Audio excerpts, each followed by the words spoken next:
Welcome to Living Life on the Max with Keisha B. Spivey, a weekly podcast that will challenge you and encourage you to live your best life yet.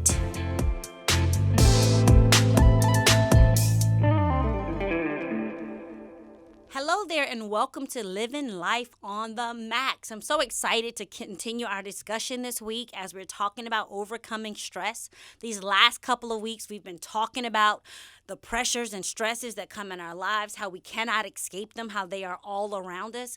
And far too often we spend time talking about how to cope with it instead of literally learning how to overcome it. And as we're talking about stress, the truth is there's a lot of stress around us that we can't do anything about. You know, if your manager or your spouse or your children, these responsibilities or deadlines and things that you need to do for them, you just need to get it done and you need to figure out how to do it. But there's a lot of stress that we bring upon ourselves. We literally create it for ourselves. And there's a lot that we can literally get rid of if we change the way we thought. If we did things a little bit differently, if we stop putting the pressure on top of ourselves, we wouldn't have so many things that we need to rise above. We wouldn't have so many things that were weighing us down. Last week, we spent some moments talking about the pressure that we deal with trying to please the wrong people. We talked about knowing who you're trying to please, and we also talked about knowing why you want to please them. We talk so much about people pleasing. I know people don't like talking about it, but the truth of the matter is when you are trying to please the wrong people in your life, it literally makes you lose sight of what you're trying to accomplish. It makes you lose sight of what you're doing and why. You know, you can't please everybody. And if you're attempting to do that, you're literally setting yourself up and you're going to fall short. And last week we talked about how you fall and into what categories you fall into. And we talked a lot about criticism, because you're so concerned about what everybody thinks about what you're doing, whether their opinion matters or not. We talked about conflict, how now you are upset because somebody's not pleased or doesn't agree with what you're doing, and so now you feel like you have to convince them that what you're doing is right. So you're now in conflict with other people, and you're in conflict with yourself, which is literally creating stress. And the last thing we talked about is how it puts us in competition, because now you're looking around at what everybody else is doing, you're in everybody else's business, and so now you feel like you have to compete with them. They have this, so now you have to have this. They're doing this, and so you have to do this. So all of these extra stresses and pressure and all this gets put upon ourselves by our own doing. And so we also talked about, how we have the power to make a decision to limit that. We have the power to minimize that. And so this week, what I want to talk to us about as is pertaining to overcoming stress, and it's talking about looking at the man or woman in the mirror, is to know what you want to accomplish. To know what you want to accomplish. In John 8:14, Jesus said, I know where I came from and where I'm going. I know what I need to do. I know what I need to do. I know what I'm on my mission to do. I know what my assignment is. And I'm using Jesus as we're talking about overcoming stress, because that joker was constantly being interrupted. He had people coming at him. He was always on the way to do something, and somebody showed up wanting him to do something else. And he modeled for us how to stay on track and not to allow those stressors or those outside pressure to be something that weighed him down. So he says, wait, I know where I came from. I know where I'm going. I know what I need to do. And today I want to pose that question for you. Can you say that? Do you know where you came from? Do you know where you're going to? Do you know what it is you're supposed to be doing on the way? The reality is this: unless you plan your life and you establish priorities, you will be pressured by other people to do what they think is important. They will try to tell you what you should value and how to spend your time. Every day of your life, you either live by priorities or you live by pressure. I'm going to say that again. You are either living your everyday life based on your priorities that you set or pressure that everybody else is setting for you. There's no other option. Every day, you're being guided by your priorities. You're making decisions based on your priorities, or you're being guided by your pressure. Either you're deciding what's important for your life, or you're letting other people decide what's important for your life. It's so easy to get caught up in the tyranny of the urgent and literally come to the end of your day and wonder, have I accomplished anything at all? I've been moving all day. I've been going all day, but what did I accomplish? If your priorities aren't set, then pressures and winds will be having you going from one thing to another and completely lose sight of what it is you were supposed to be doing. Busyness does not necessarily mean productive. I don't think saying I'm busy is a compliment. Are you being productive? Are you moving toward purpose and destiny? Are you living according to the priorities that you say matter? Are you doing what's significant in your life? Are you doing something that at the end of the day, you're pleased with how you invested those 24 hours? You can spin in circles all day long and not achieve something of value. Those 24 hours that you're working with today, the 168 hours that you have this week, what are you accomplishing? Think about last week. What did you accomplish? Next week, what are you on track to accomplish? Only you can determine and constitute what has real value in your life. And that's really identified with how you spend your time. It breaks my heart when people tell me how much God means to them, but they don't spend any time with Him. How much their spouse means to them, how much their children means to them, but they're not a priority in their life. And here's the thing, don't be all getting condemned and stuff, because I didn't say that the amount of time, I didn't say that the quantity of time and the quality of time were the same. You got to know the season that you're in. You got to know what it is you're aiming to accomplish. I think about my kids now. My kids are 24, 22, and 18. The amount of time I spend with them and what I spend doing with them is completely different when they were kids. That means they're not a priority for me now. It just means the season has changed and the needs have changed. So you have to be honest with what that looks like right here, right now with where you are. So if you're asking, okay, Keisha, this is great. I hear what you're saying. Maybe I haven't been living like Jesus. I don't really know where I came from. I don't really know where I'm going. I need to get focused. I need to do things different. I need to become a good steward of my time. We talk about stewarding our money, but what about stewarding your time? When you are not stewarding your time properly, you never seem like you have enough and you're always stressed out going nowhere. You are always feeling like you're caught behind or you're trying to play catch up. And that is not any way to live. If you prioritize your life and you stop allowing pressures to guide you, then all of a sudden you realize that those 24 hours that you have in a day is more than enough to live a whole, healthy, well life. The choice is yours. Bill Gates and the person who's living under a bridge have the same amount of time. The question is, what are they doing with it? What are you doing with your time? Are you living a productive life? Are you living a faithful life? Are you being a good steward? Because if the answer to those questions is no, I guarantee you're stressed out. Either you're stressed out or you simply don't care. You're stressed out or you just don't care. Which one is it? I want to talk to you these last couple minutes on reducing stress and becoming more productive. I'm going to give you a couple tips, and they're not rocket science, and this is not, pie in the sky, and this is not going to be this big aha moment. I'm sure you've heard this, but if you've heard it and you know it, or at least you think you know it, why isn't it showing up in your life? Why are you so stressed? Why are you so overwhelmed? If you know it. So the first thing I want to talk to you about, very simple. Number one is prepare. Prepare. Write that word down. Prepare. Preparation presents, think about this. Preparation prevents pressure. Procrastination produces pressure. Prepare. I'm going to say it again. Preparation prevents pressure. Procrastination produces pressure. You're putting off what you could be doing and should be doing now. And then you're going to wake up tomorrow with the pressure of what you didn't do, plus what you got to do, plus what you don't even know about that's coming toward you.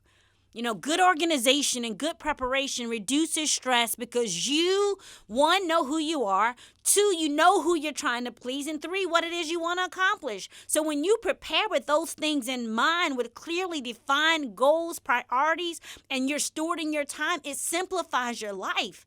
When you have those things in order and something shows up in your day, then the answer is no, because that does not fit in alignment with your priorities. It's not aligning with who you are. It's not aligning with who you're trying to please. It's not aligning with the thing that you want to accomplish. So the answer is no. Stop putting everything on your plate and thinking that every good thing is a God thing, because it's not. If you're not living a clearly defined life that's based on priorities, that's being driven by pressure, then you are overwhelmed. You are stressed out. You are frustrated. And you're carrying that into every relationship. You're carrying that into every business meeting. You're carrying that in your body, which is why you don't feel well. It's the pressure and the stress that you're putting on yourself. And right behind preparation, the second thing I want to tell you is prioritize. Prioritize who and what is important to you. Who and what is important to you. And then take a look at your calendar. Are they present in your day? Did you plan for them? Did you put them in there? Or are you just hoping that by the time the day closes out, that somewhere or another they can get some sprinkles of what's left of you? I just want to tell you this. You need to spend some time at the beginning of your day talking to God in prayer. Why? Because you want to invite him into your schedule. You want to invite him in so that he can literally identify how to keep first things first and keep the main things the main things. Because here's what I'm telling you. Life, from the time your feet hit the floor and you go out the door, stuff's going to be coming at you. 100 different miles an hour, different direction is coming. But if you've invited God in and you've asked him to show you what's important and to help you prioritize, you will know what needs your attention and what's sent to distract you. I can't say it enough. Every good thing is not a God thing. And I'm not saying that because it sounds good. I'm saying that because I have to say that to myself probably a couple hundred times a day. Because good things come my way. But if it's not a God thing, it's a disobedient thing. Because it's distracting me from what it is I'm supposed to be accomplishing. It's taking me off track. It's derailing me. You need to ask yourself yesterday, how did you spend your time? How'd you spend it? And the reality is, because yesterday is gone, you can't do anything about it. Did you exchange those 24 hours for something that mattered?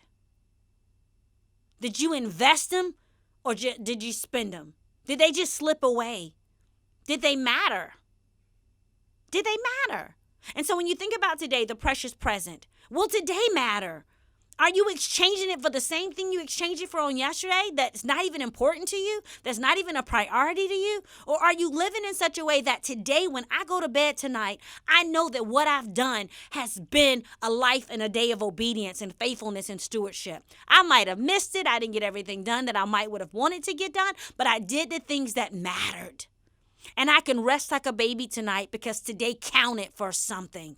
I think one of the things that's leading so many people to this place of depression and anxiety is they feel like their life doesn't count. They feel like they're not being significant. They don't feel like what they do is mattering. And the reality is it should matter to you and those people that are attached to you and to the assignment God has you here for. But only you can take responsibility for that. When you take the right approach to planning and you take the right approach to prioritizing, you will lower your stress level. And I'm not talking about something that somebody has told me. I'm talking about what I'm personally walking through. I honestly believe that God had to pick me up and take me 8,000 miles away to Africa so that I could remember what's important. So that I could get focused back on the things that mattered to me. So I could see simplicity before me. And I could look at my life and see how I had complicated things that didn't need to be that complicated. It showed me things that I was holding on to that I didn't need. So yes, when I cleaned out my closets and I was holding on this stuff that I thought I might need, I realized, wait a minute, why not be a blessing to somebody else with that stuff and make space to organize and prioritize and get centered on the things that mattered. I had to begin to declutter my life, and I didn't realize it was so cluttered until I started planning and prioritizing and getting in alignment with the things that I need to accomplish, the things that I need to achieve, my obedience, my assignment. You know, when we're overcoming stress, it requires us taking personal responsibility for minimizing self-inflicted stress. I had to realize that my life was crazy because I did it. It wasn't the people that I work with. It wasn't my family. It wasn't responsibilities. They were personal choices that I made to complicate and stress myself out. And just like I made the decision to do it, I had to make the decision to undo it. Why? Because what I am supposed to accomplish is important. And the truth of the matter is, at the end of my life, I want to hear, "Well done, thy good and faithful servant." And he's not going to measure my faithfulness against what you did or what my neighbor did or what my husband did. Have I been faithful with what he's given me? Have I stewarded what he's given me? Have I prepared and prioritized and planned and executed the things that he has told me to do? Or did I allow the pressures of this world, the distractions of the world, the urgent and the tyranny of the unfinished to rule me? Or did I let him reign? So yes, we can talk about coping mechanisms all day, about taking a walk. You need to do that. Getting proper rest, absolutely. Eating healthy, drinking water. Oh yes, you need those things. But what about the things that you're doing to yourself? What about the pressure and the stress that you're putting on yourself? Isn't it time you looked in the mirror and had a real conversation with the man or the woman looking back at you and told him or her the truth about how you feel about all these things that you've made a part of your day that shouldn't be? Only you can do that. You have to know what you are supposed to be accomplishing. You have to know where you're going. You need to know who sent you. You need to know why you're going. Only you can answer those questions. And I want to encourage you, if you're like, I don't know where to get started, sit down and have a sweet talk with Jesus. Because he wrote the end of your story before there was a beginning. And he can help you see clearly. He can also help you plan. He can also help you prioritize. And then he can literally show you how to execute in a way that brings him glory and a way that allows you to enjoy your life. It took all that's happened in the world for me to get to this place where I realize I am committed to enjoy my journey. I am committed to enjoy my journey, which is why I'm talking to you about overcoming this stress, because if you don't deal with this, it will literally squeeze the life out of you. And there'll be no joy, no peace. You won't be able to enjoy what God has given you. Next week, I'm going to come for you strong, because we're going to be talking about focusing on one thing at a time.